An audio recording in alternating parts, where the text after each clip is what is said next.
une armée organisée adopte une posture défensive sur son propre territoire face aux groupes armés. À quel point est-ce que cette armée sera organisée pour aller dénicher ces terrors-là dans le point de retranchement pour pouvoir les détruire avant qu'ils aient la chance de s'organiser pour venir les attaquer? Donc, ça n'a pas de sens. Donc c'est seulement au Togo où tout se fait à l'envers, seulement à des faits qui arrangent le régime et lui seul. C'est tout ce que je disais à la fin de mon intervention. Voilà. Merci beaucoup. Merci beaucoup. Merci parce que moi aussi, je n'ai pas compris comment est-ce qu'on doit être chez soi, on viendra t'attaquer, tu prends une posture défensive. Non, c'est pas possible. On contre-attaque, on attaque, on pousse la personne, on s'organise avec le Burkina pour prendre en étau ces terroristes. Moi, c'est comme ça, moi, je crois. Et je ne sais pas pourquoi est-ce que Doucet écrit tout le temps, oui, on veut rentrer dans l'AES, on veut rentrer dans l'AES et l'armée togolaise. J'en sais rien, ou peut-être que je me trompe, ne partage pas les infos avec les Burkinabés pour prendre en étau ces terroristes. Parce que c'est nos frères, hein, c'est nos frères. C'est nos frères. Moi, j'ai mon beau qui est au fond là-bas, qui se bat, et c'est dommage. Le grand frère Pyramide, le Tché, le combattant, comment tu vas? Bonjour. Salut Kodjo, ça va bien et toi? Moi ça va aussi, je vais bien. Okay. Salut tous les combattants qui sont sur la plateforme.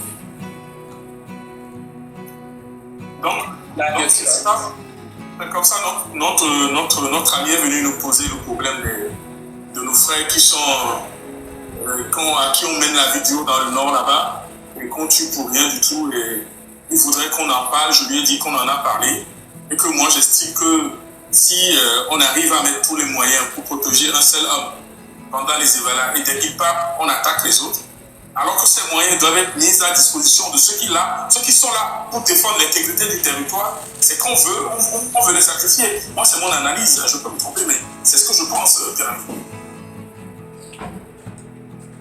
Il me semble que la question est très complexe. Hein? L'analyse selon laquelle le fait que les terroristes avancent au nord du pays profitent à Fonia Singé, moi je le nuancerai cette thèse-là. Mais vas-y alors. Je nuancerai cette thèse-là parce que c'est pas logique en soi. Alors, pour prendre la question du terrorisme, il faut le prendre d'abord sur le plan interne, mais il faut aussi le prendre sur le plan de la géopolitique. Il y a des panélistes qui ont évoqué quand même des éléments d'analyse qui sont tout à fait assez pertinents. D'abord, il faut dire que l'armée togolaise, telle qu'elle est constituée, est incapable de faire face à une puissance de feu organisée. Parce que cette armée a été formée pour mater la population, pour protéger le pouvoir d'une seule personne. Elle n'est pas organisée de façon à pouvoir faire face à des adversaires formés, capables de tenir une puissance de feu. On l'a vu sur les terrains d'opération que ce soit au Mali. Il y avait un ami qui est journaliste qui me disait quand l'armée togolaise est venue au Mali, il n'avait pas apporté de nourriture. Donc les Français se plaignaient que bon voilà, ils doivent encore les nourrir et quelqu'un de quoi d'une certaine manière. Il y a eu, je crois, un accident où il n'était pas attaqué au fond, mais c'est parce que bon, c'était juste un accident de circulation dans un convoi de transport. C'est pour vous dire que même sur le plan opérationnel, quand ils sont déployés à l'extérieur, on comprend très rapidement qu'ils n'ont pas été, on ne leur permet pas d'être formés pour faire face à l'adversité. Ça, c'est un point. Mais pour frapper la population, pour tuer, pour blesser, ça, ils sont très forts. Donc, il y a un problème quand même de choix. Parce que si on leur permet d'avoir une puissance de feu, et bien cette puissance de feu peut être retournée contre le régime, contre Fonia Singé, contre les Niassingé. Donc, ils font tout pour que la puissance de feu de l'armée soit seulement au niveau de la garde présidentielle. Alors, la garde présidentielle, bien sûr qu'elle a les armements les plus puissants, mais cette garde présidentielle ne peut pas monter au front. Donc, ce qu'on envoie au front, vous avez vu là, quand ils étaient attaqués au nord, à Bengal, les officiers ont fui. Alors, cette armée aussi, on a voté une loi de programmation, quand tu en as parlé, de 700 milliards. Il y a une forme de corruption. Tous les généraux sont devenus des milliardaires. Et cette corruption fait que cet argent est détourné. Ceux qui achètent des armes, ceux qui s'occupent de tout ce qui est matériel militaire, ceux qui s'occupent de la logistique. Il y a tout un système. L'armée est utilisée comme un moyen d'enrichissement de quelques personnes. Prenez les généraux, vous allez voir les maisons qu'ils ont à Lomé, les villas qu'ils construisent, les terrains qu'ils ont, etc., etc. Donc, c'est un système qui fait en sorte que c'est un géant d'argent. Et les dictatures arrivent toujours à un moment donné à avoir ce type d'armée. Quand vous prenez Mobutu, on pensait que l'armée de Mobutu était puissante. Vous avez vu comment cette armée a fondu comme de la bougie face aux rebelles. C'est parce que les Togolais n'ont pas encore choisi de croiser le fer réellement avec cette armée. C'est pourquoi on pense qu'ils sont servis l'armée puissante. Donc, le premier argument, c'est que la façon dont l'armée est constituée, on l'a affaiblie de l'intérieur de façon à ce qu'il n'y a pas d'autres puissances, d'autres bataillons ou puissances de feu pour plus inquiéter le régime. C'est le premier argument. Le deuxième, c'est la corruption qui a gangréné ce système. C'est la troisième chose, et quelqu'un l'a dit, c'est le terrorisme est organisé de l'extérieur. Comme vous le savez, depuis la destruction de la Libye par l'OTAN, qui a déversé des hordes de terroristes soutenus par le Qatar pour affaiblir les États sahéliens de façon à ce qu'ils soient des États faillis. Pour justifier justement que les Occidentaux arrivent avec leurs armées, Takuba, Serval, etc., pour recoloniser tout le Sahel, puisque sous le Sahel, c'est des gisements importants d'or, d'hydrocarbures, etc., de la nappe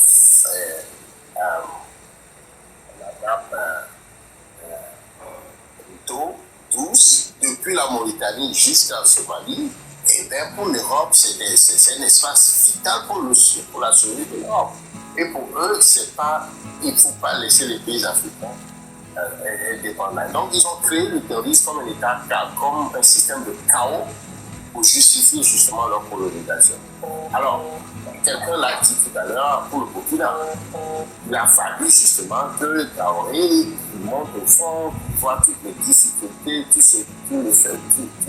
toute la situation du fait que l'État ne met pas à leur disposition les moyens conséquents, alors qu'il y avait des bases militaires françaises au Mali, au Burkina et au Niger.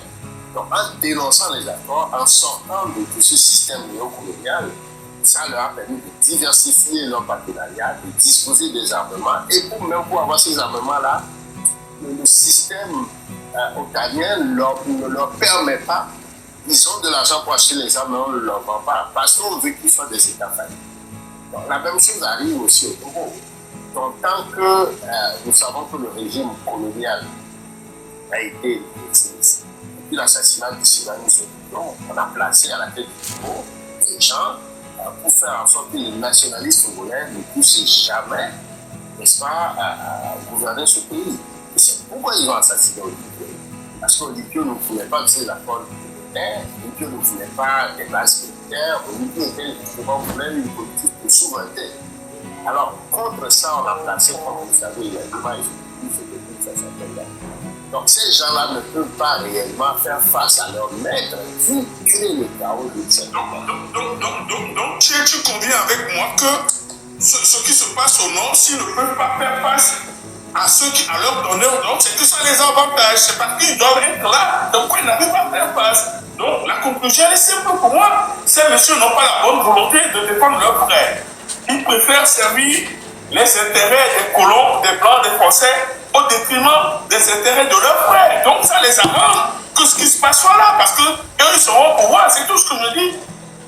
Le problème, c'est qu'il veut quand même avoir un pays.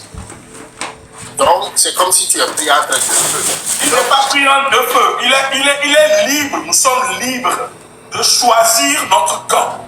Il a choisi de faire les intérêts des Occidentaux. C'est son choix. Mais ce choix, il le fait au détriment du choix des Togolais. Les Américains défendent les États-Unis. Pourquoi est-ce que les Togolais vont défendre les intérêts de la France? Le Togo doit défendre d'abord ses intérêts. Si celui qui est au pouvoir n'arrive pas à défendre nos intérêts, nous les Togolais, nous sommes là, nous les regardons, nous devons les porter hors du fauteuil présidentiel. C'est pour ça que je dis, la conclusion est très simple. Nous vous avons donné les moyens de combattre le terrorisme. Vous avez de l'argent. Si la France vous refuse de vous vendre des armes, pas parce que vous avez signé des accords coloniaux et ont tué vos frères, vous dénoncez les accords coloniaux, vous allez chercher des armes où vous voulez. C'est tout. Si vous n'arrivez pas à le faire parce que vous avez peur que si vous faites ça, votre fauteuil présidentiel est en jeu, c'est que c'est votre intérêt. Vous n'avez pas à cœur l'intérêt des Togolais. C'est ce que je dis. Non, ça c'est évident. Ils n'ont pas à cœur l'intérêt des Togolais. D'accord. Donc tout ce qui... Tu sais, c'est vrai, c'est très facile de faire ce raccourci. Mais pour quelqu'un qui ne comprend pas du grand français, quelqu'un qui ne sait pas faire des analyses, à qui on ne va pas expliquer les détails, ce qui se passe dans le Nord conforte le fauteuil de Faure Gnassingbé au pouvoir. Très simple. Il y a peut-être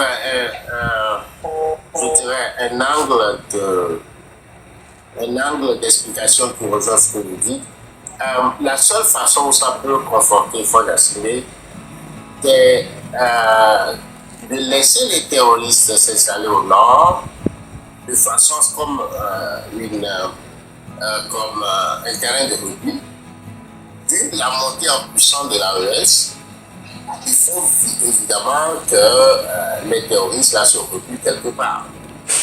Donc le nord du Togo et du Bénin, étant donné que eux, ils restent encore des récifs France-africains, peut servir de base arrière pour s'organiser face à l'AES.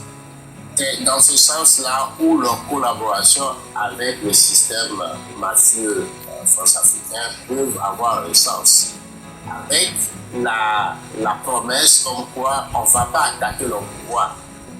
On ne va pas attaquer le pouvoir de Faure, mais qui nous laisse un peu le nord du Togo pour servir de base arrière pour pouvoir réattaquer ou s'organiser pour attaquer l'AES parce que la France n'accepte pas le fait qu'elle est dégagée du Mali, du Burkina et du Niger. Mais ils ont besoin quelque part de s'organiser. C'est pourquoi nord du Bénin, nord du Togo faire un peu de base arrière. Mais ce que Traoré l'a dit, on a fait ça contre d'autres pays, on a fait ça contre le Mali, et ça s'est retourné contre eux, puisque les terroristes finissent toujours par se retourner contre leur maître. Donc il va arriver un moment où ces terroristes installés au nord du pays vont constituer un danger de toute façon au Faure Gnassingbé à un moment donné. Et donc tout ce qu'ils l'ont fait l'ont payé par la suite, l'ont payé de façon sincère. Donc il est pris entre deux feux. Il aille à gauche, il est plus dans le pétrin, il aille à droite, il est plus dans le pétrin. Donc, quelque part, il faut justement, tout simplement, pousser pour le faire tomber, quoi, d'une certaine manière, pour que les Togolais puissent reprendre toute la main sur le pays. En tout cas, les militaires qui meurent au nord du pays, nous compatissons avec eux, parce que c'est des Togolais patriotes. Des Togolais qui ont pris au métier des armes et qui sont là pour défendre le territoire.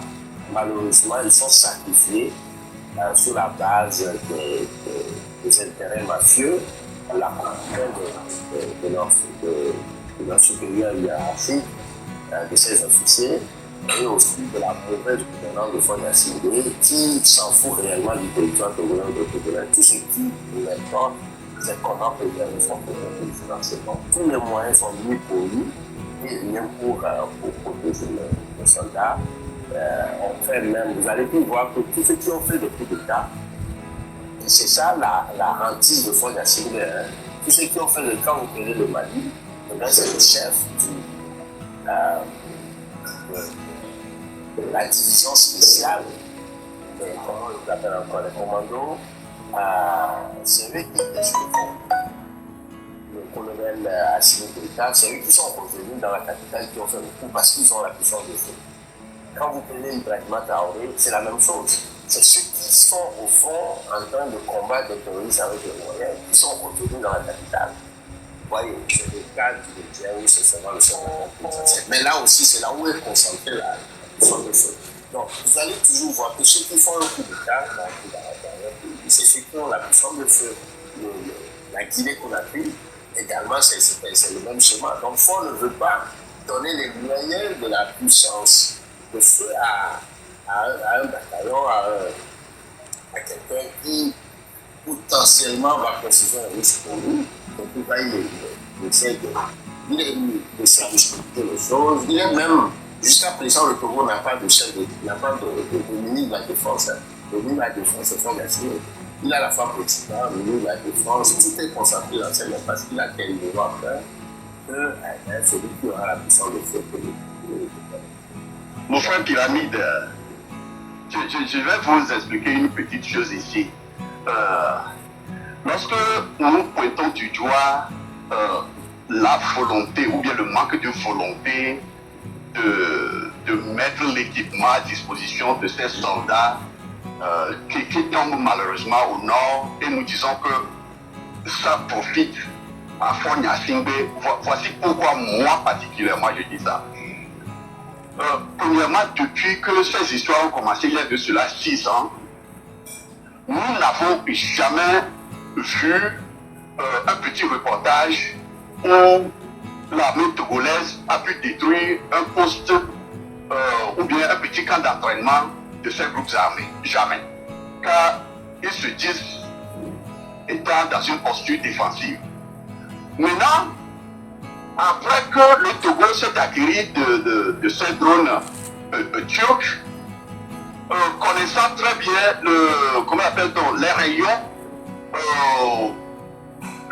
opérationnels de ces drones, même si Fonya Singbe avait peur qu'en mettant ce drone à disposition de l'armée togolaise déployée au nord, ça devrait être retourné contre lui, mais au moins nous savons que le drone ne décollerait jamais de Niamdjougou pour conduire une frappe à Lomé qui est plutôt à plus de 300 km de sa base.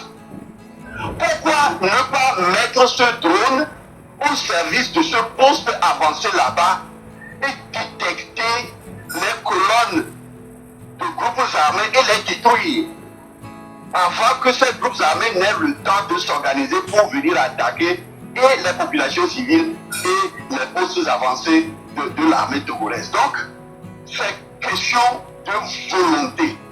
Et c'est pourquoi nous disons que c'est parce que ce chaos sécuritaire qui a aussi des ramifications internationales profite à Fonya Singbe à cause de l'état d'urgence qu'il décrète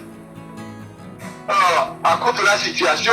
C'est pourquoi nous disons que la situation lui profite. C'est pourquoi il a intérêt à le maintenir. Parce que nous avons tous vu avec l'arrivée du capitaine Traoré au Burkina, avec les mêmes groupes, les images sont là.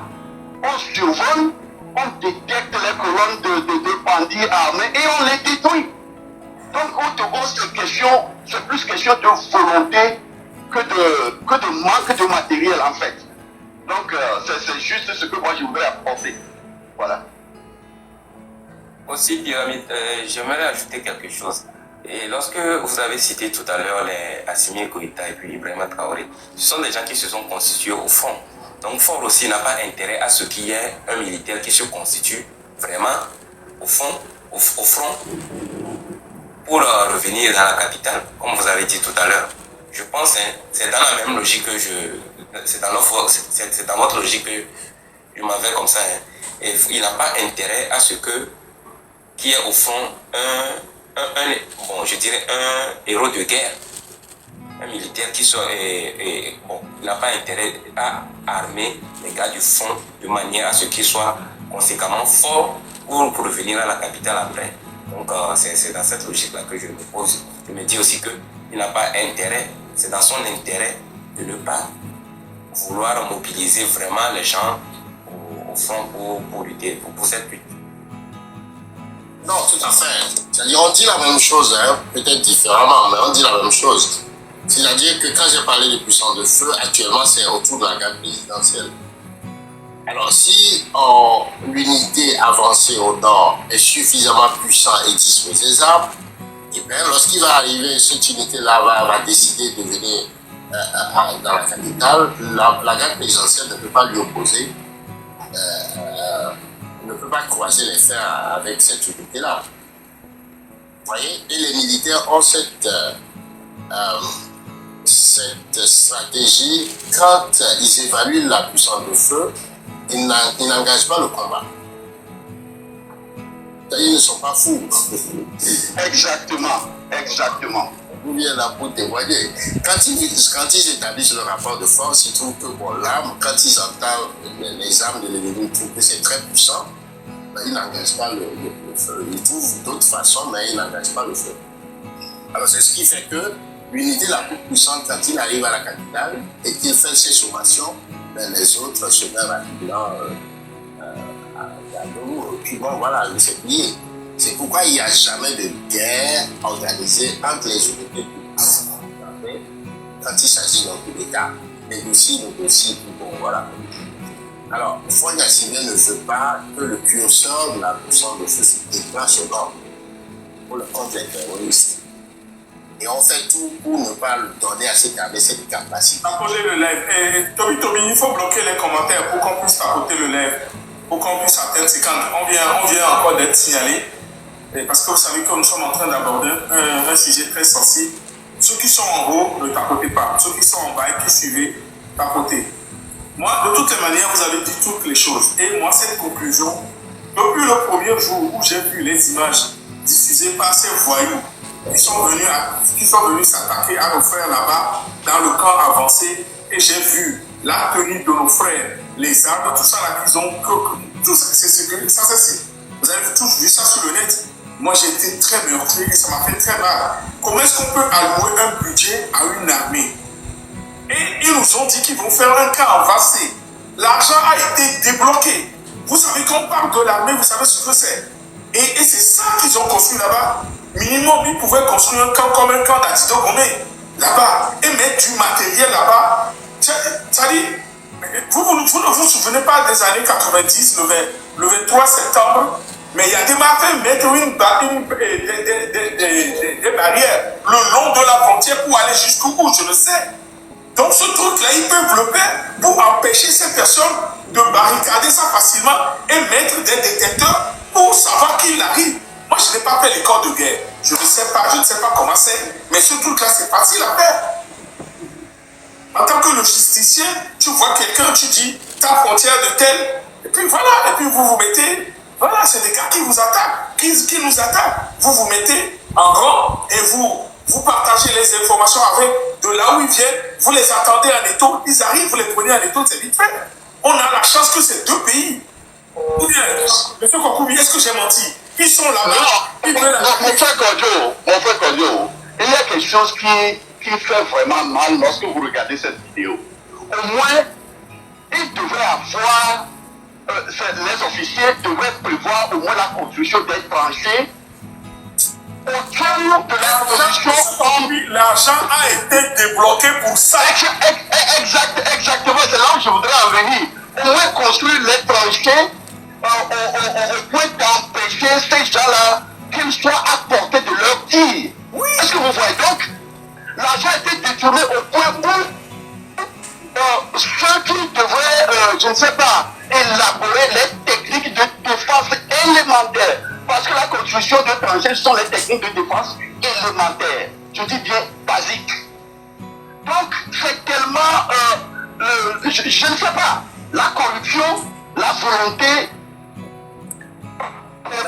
cette situation, Non, mes amis, c'est pas une question de volonté. C'est le machiavélisme à fond. C'est ce que nous sommes.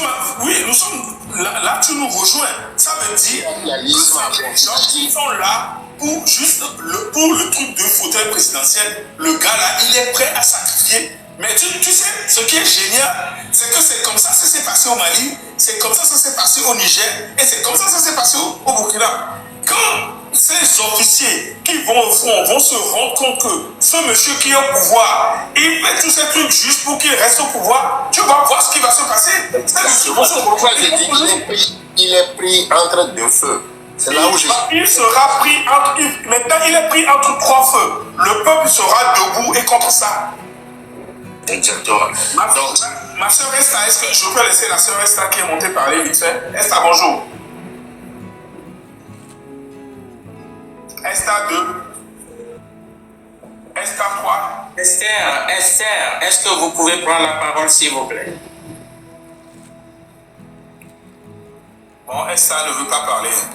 Non, je veux juste apporter un autre élément sur la vidéo dont vous parlez. L'analyse de ces vidéos montre d'ailleurs qu'au-delà même de la question de volonté, c'est le machiavélisme, c'est-à-dire qu'on a voulu tout simplement livrer des armes, on a sacrifié nos militaires, nos jeunes militaires, parce que c'était un plan dans un plan.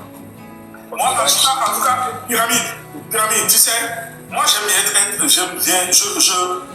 je ne vais pas rentrer dans ces genres d'analyse parce que je te comprends tout à fait. Je sais que tu es un expert et tu fais des analyses par rapport à l'Ukraine et à la Russie. Ça, je le sais. Je t'ai écouté plusieurs fois là-dessus. Pour ça, je ne te lèverai même pas un petit peu. Mais pour que ça soit plus facile et ça soit bien audible à tous les Togolais, à tous les Africains, le plus simple à dire, c'est intellectualiser les choses, même les rendre compliquées. Avec un français très simple. Ce que je veux dire sur les vidéos là, c'est des armes que Fonya Singé a voulu livrer aux terroristes. Donc on leur a dit que dans ce camp-là, il y a, parce qu'on ne peut pas leur donner, les terroristes étaient mis en difficulté partout au Mali. Il fallait les ravitailler. Comment les ravitailler avec des armes de... Ah, donc ils doivent venir tuer nos frères pour prendre les armes et repartir. Oh, mais s'il livre les armes comme ça, on a dit qu'il a livré. On leur a dit qu'il y a ces armes-là dans un camp, mais venez prendre les armes. Mais quand ils sont arrivés, les officiers ont fui, ils ont laissé. Alors les jeunes militaires, ils ne savaient pas. Donc ils ont été sacrifiés tout simplement. Vous avez vu le butin qui était à l'intérieur. D'accord, ok, j'ai compris. FBM, bonjour. Bonjour FBM. Oui, bonjour Monsieur Koyo. Bonjour. Oui. Monsieur Koyo, ce qui se passe dans notre pays, c'est ça que vous êtes en train de dire. C'est un complot pour être resté au pouvoir. Ce n'est pas en tant que tel de terrorisme. C'est quelqu'un qui a des problèmes entre ses acolytes impérialistes. Et c'est un groupe terroriste à laquelle les impérialistes montaient contre lui. Pendant 58 comment une armée qui a maintenu un régime du père au fils n'arrive pas à déloger quelques groupes de terroristes dans le Grand Nord. C'est un grand problème qui est là. Tant que ce problème d'état de siège dans le Grand Nord existe, ça profitait M. Faure Gnassingbé. C'est ça. Ça m'a vraiment soulagé que vous avez soulevé ce point et ce débat. Il faut que la génération et la jeunesse togolaise comprennent bien ce qui se passe. Vous pensez que dans ce genre de circonstances, s'il faut aller aux élections, il peut organiser des élections. Point d'interrogation. Il va mettre tout sur les élections. Vous comprenez? Et ça là même, il n'a même pas envisagé cela. Mais il a continué ça. En changeant la constitution pour se maintenir avec ces groupes